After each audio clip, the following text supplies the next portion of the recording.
Welcome to your TV. 4వ దశ ఎన్నికలు తెలంగాణలో కంప్లీట్ అయ్యాయి. మొత్తానికి బీఆర్ఎస్ అండ్ కాంగ్రెస్ కంటే ఎక్కువ ఉత్సాహంతో బీజేపీ పార్టీ శ్రేణులు ఉన్నాయి. ఈరోజు కరీంనగర్లో బండి సంజయ్ గారిని కలవడానికి నిజామాబాద్ అర్బన్ ఎమ్మెల్యే ధన్పాల్ సూర్యనారాయణ గారు ఉన్నారు. వారితో మాట్లాడదాం. అన్నగారు నమస్కారం. నమస్కారం అండి. జై శ్రీరామ్. జై శ్రీరామ్. మొత్తానికి ఎన్నికలు అయితే జరిగాయి. ఎందుకు బీఆర్ఎస్ అండ్ కాంగ్రెస్ కంటే బీజేపీ ఎందుకు అంత ఉత్సాహంగా ఉంది? దేశవ్యాప్తంగా और एक बार మోడీ సర్కార్ इस बार 400 पार ఆ నినాదము తెలంగాణలో కూడా మారుమోగింది. ఎక్కడ చూస్తే అక్కడ కమలము మోడీ గారు. దాంతోపాటు ప్రజలందరూ కూడా బీఆర్ఎస్ అయితే అసలు కార్ షెడ్లకి వెళ్ళి వచ్చే పరిస్థితి లేదు. ముఖ్యంగా కాంగ్రెసు అబద్ధపు హామీలు దోకా చేసి 6 గ్యారెంటీలని 420 హామీలని రావడం జరిగింది. అది ఏ ఒక్క హామీ కూడా అమలు చేయలేదు, చేసే అవకాశం కూడా లేదు. ఇంకొక వైపు నరేంద్ర మోడీ గారి పరిపాలన ప్రజలకు మొత్తం దేశవ్యాప్తంగా కాకుండా ప్రపంచ నాయకుడిగా ఎదుగుతూ ఉన్నాడు. ధర్మం కోసం, దేశం కోసం, అభివృద్ధి కోసం, దేశ రక్షణ పటిష్టం కోసం, ఆర్థిక అభివృద్ధి చెందాలన్న నరేంద్ర మోడీ గారితో సాధ్యమైతే ప్రజలందరూ కూడా ఏక కంఠంతో ఎక్కడ చూసినా కానీ 400 పార్. తెలంగాణలో మొన్న జరిగిన 13వ తారీఖు నాడు జరిగిన పార్లమెంట్ ఎన్నికల్లో 17 స్థానాలలో అత్యధిక స్థానాలు 12 పై స్థానాలు తెలంగాణలో గెలవబోతూ ఉంది. జూన్ 4 తర్వాత రిజల్ట్స్ తర్వాత మొత్తం తెలంగాణ రాజకీయ చరిత్ర మారిపోతూ ఉంది ఇక్కడ. ఎందుకంటే ఇక్కడ కూడా కనీసం అంటే 50% పైన భారతీయ జనతా పార్టీ ఓట్లు కైవసం చేసుకోబోతూ ఉంది. తప్పకుండా ఇక్కడ కరీంనగర్లో బండి సంజయ్ గారు, వారితో పాటు నిజామాబాద్లో అరవింద్ ధర్మపురి గారు, అనేక మంది అద్భుతమైన మెజార్టీతోటి, పెద్ద మెజార్టీతోటి గెలవబోతూ ఉన్నారు. ఒకటి చెప్పండి. కొన్ని ప్లేస్లలో పోలింగ్ అనేది తక్కువగా అయింది, గ్రామ స్థాయిలో ఎక్కువగా అయింది. అంటే తక్కువ అయిన చోట ఎవరికి లాభం, ఎక్కువైన చోట ఎవరికి లాభం? అంటే హైదరాబాద్, సికింద్రాబాద్ అర్బన్లో వారి ఓట్లు రూరల్లో కూడా ఉంటాయి.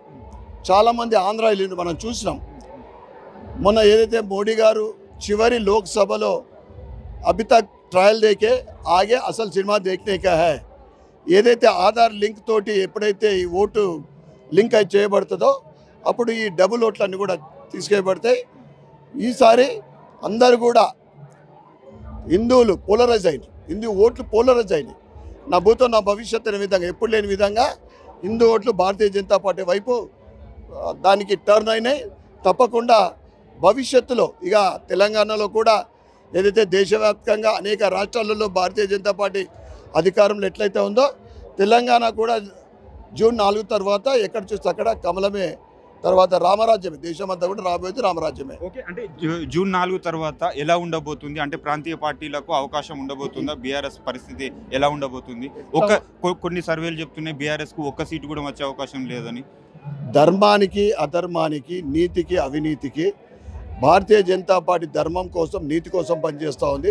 దేశ అభివృద్ధి కోసం పనిచేస్తుంటే ఇండియా కూటమి దేశ విచ్ఛిన్నానికి పనిచేస్తూ ఉంది. ప్రజలని రెచ్చగొడుతూ ఉంది. రిజర్వేషన్లు తీసేస్తారు, రాజ్యాంగాన్ని మారుస్తారు, లేదా 370 ఆర్టికల్ మళ్ళీ ఇంప్లిమెంట్ చేయాలా, ఎన్ఆర్సీ ఇంప్లిమెంట్ చేయము, సిఏ ఇంప్లిమెంట్ చేయము. ఇవన్నీ కూడా విద్రోహ చర్యలు తప్ప ఏంటి? 370 ఆర్టికల్ రద్దు చేసి ఆ ఇటలీ కాంగ్రెస్ మళ్ళీ పాకిస్తాన్ చేతిలో కాశ్మీర్ని పెట్టడానికి ప్రయత్నిస్తూ ఉంది.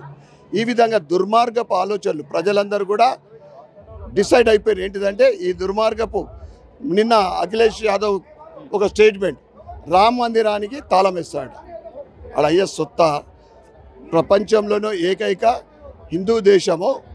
ఇక్కడ సెక్యులర్ అనే పేరు మీద పూర్తిగా ఇండియా కూటమి కేవలము ముస్లింల కోసం పనిచేస్తూ ఉంది. వారి మేనిఫెస్టో కూడా ముస్లిం లీగ్ మేనిఫెస్టోనే ఉంది. కనుక రాబోయే రోజులు హిందువులందరూ కూడా 90% భారతీయ జనతా పార్టీ, ఎందుకంటే ఈ విద్రోహులు, ఈ దేశద్రోహులు వారు ఇండియా కూటమి గెలుస్తుంది అనుకుందాం. గెలిచే ప్రసక్తి లేదు. మోడీ గారికి, రాహుల్ గాంధీకి ఎప్పుడైతే సూర్యుడు పడమర ఉదయిస్తాడో ఆ రోజు రాహుల్ గాంధీ ప్రైమ్ మినిస్టర్ కావచ్చు, అంతకన్నా ఏం లేదు. అది కాదు, ఇది కాదు. ఎందుకంటే మాజీ ముఖ్యమంత్రి కేసీఆర్ గారు చాలా క్లియర్గా చెప్తున్నారు ఏంటంటే బీఆర్ఎస్కు ఈసారి 10 నుంచి 12 సీట్లు రాబోతున్నాయి. అప్పుడు కేంద్రంలో ఏ ప్రభుత్వానికి, ఎన్డీఏ ప్రభుత్వానికి కావచ్చు, ఇండియా కూటమి కావచ్చు, స్పష్టమైన మెజారిటీ రాదు. ఆ 10-12 సీట్లతోటి మేము ప్రభుత్వానికి సపోర్ట్ చేయమంటే మేము అప్పుడు అడుగుతాం తెలంగాణకు ఏం కావాలని. అప్పుడు మేము చెప్తాము, ప్రధాని మా చేతిలో ఉంటారు, ఇక్కడ రాష్ట్ర ప్రభుత్వంలో కూడా కీలక పాత్ర పోషిస్తామని కేసీఆర్ గారు చెప్తున్నారు. అలాంటి పరిస్థితి ఉండే అవకాశం ఉందంటారా? దేశవ్యాప్తంగా 10 సంవత్సరాల్లో అన్ని రంగాల్లో కూడా భారతదేశము నరేంద్ర మోడీ గారి ఆధ్వర్యంలో అన్ని ఇన్ఫ్రాస్ట్రక్చర్లు అభివృద్ధి చెందుతూ ఉంటే ఈ కేసీఆర్ ఈ గద్దముక్కు గత 2 సంవత్సరాల నుండి మోడీ గారు అనేక సార్లు తెలంగాణకు వస్తే కలవలేని పరిస్థితి, ముఖంలో ముఖం పెట్టి చూసే ధైర్యం లేదు. ఇప్పుడు మునిగిపోయే నావ ఎట్లా ఉంటుంది, అది దీపం వెలిగిపో అది పోతూ ఉంటే ఒకసారి మెరుపు అంతే. ఇప్పుడు నేను టీవీలో చూస్తాను, రేపు ధర్నా చేస్తున్నాడు, పాపం చేసుకొని ఏ చేసుకున్నా 4 తర్వాత అసలు మటుమాయం, కారు ఉండదు, కేసీఆర్ ఉండడు, ఏది పార్టీ ఉండదు అంటారు. పార్టీ లేని కిందికే ఉన్నా కానీ లేని కిందికి అయిపోతుంది అది. ఎందుకంటే వాళ్ళు చేసింది ఏదైతే దోపిడీ, అవినీతి, అది వాళ్ళ నిజాం పోకడ, అవన్నీ కూడా వారికి శాపమై పూర్తిగా మటుమాయం అయిపోతుంది. ఇక బీఆర్ఎస్ విషయం మాట్లాడిన టైం వేస్ట్. అది కాంగ్రెస్, అది అబద్ధపు హామీలు. కాంగ్రెస్ పరిపాలన 2004 నుంచి 14 వరకు ప్రజలందరికీ తెలుసు, 12 లక్షల కోట్ల అవినీతి. ఈ 10 సంవత్సరాల పరిపాలనలో నరేంద్ర మోడీ గారి చరిత్ర బుక్ తిప్పి చూస్తే ఎక్కడ కూడా ఒక మచ్చ ఉండదు. అదే రేవంత్ రెడ్డి గారి బుక్ తిప్పి చూస్తే వెన్నుపోటుదారుడు, ఓటుకు నోటు దొంగ, అవినీతి పరుడు, అబద్ధాలు మాట్లాడేవి. ఆయనకి నాకు కంపేరెంట్ కండి. అందుకోసమే కాంగ్రెస్ కూడా అసలు 12+ స్థానాలు తెలంగాణలో భారతీయ జనతా పార్టీ గెలవబోతోంది. ఓకే, మీ నిజామాబాద్ విషయానికి వస్తే గతంలో చూసుకున్నట్టయితే గత పాలకుల మీద చూసుకుంటే అలిగేషన్స్ ఎక్కువగా ఉన్నాయి, భూ కబ్జాలు కావచ్చు, కమిషన్లు కావచ్చు. ఇప్పుడు ఎట్లా చాలా నిజామాబాద్ ప్రజలు చాలా పీస్ఫుల్గా ఉన్నారంటారు? తప్పకుండా చాలా రిలాక్సిబుల్గా ఉండరు. తెలంగాణ మొత్తంలో కూడా చాలా రిలాక్స్. ఒక నిజాం ఆయన కబంధ హస్తాల నుండి ప్రజలందరూ కూడా, ఈ అధికారులు కానీ, కాంట్రాక్టర్లు కానీ, ప్రజలు కానీ అన్నీ కూడా ప్రెషర్లో. అంటే ఆ బీఆర్ఎస్ ప్రభుత్వ పై నుండి ముఖ్యమంత్రి ఎట్లనో మంత్రులు అంతే, ఎమ్మెల్యేలు అంతే, అధికారులు అంతే, దోపిడీ రాజ్యం ఏర్పడ్డది. చాలామంది రిలాక్స్గా ఉన్నారు. భారతీయ జనతా పార్టీ కేవలము అభివృద్ధి కోసం పనిచేసి, ఒక సిద్ధాంతం కోసం పనిచేసి అవినీతి లేకుండా పనిచేస్తుంది అంటే ఇలా భారతీయ జనతా పార్టీ మాత్రమే కేవలం దేశం. ఓకే, టోటల్గా చూసుకుంటే దేశవ్యాప్తంగా ఎన్ని రాబోతున్నాయి సార్? కొందరు 350 అంటున్నారు, 400 అంటున్నారు, 400+ అంటున్నారు. 400 పార్.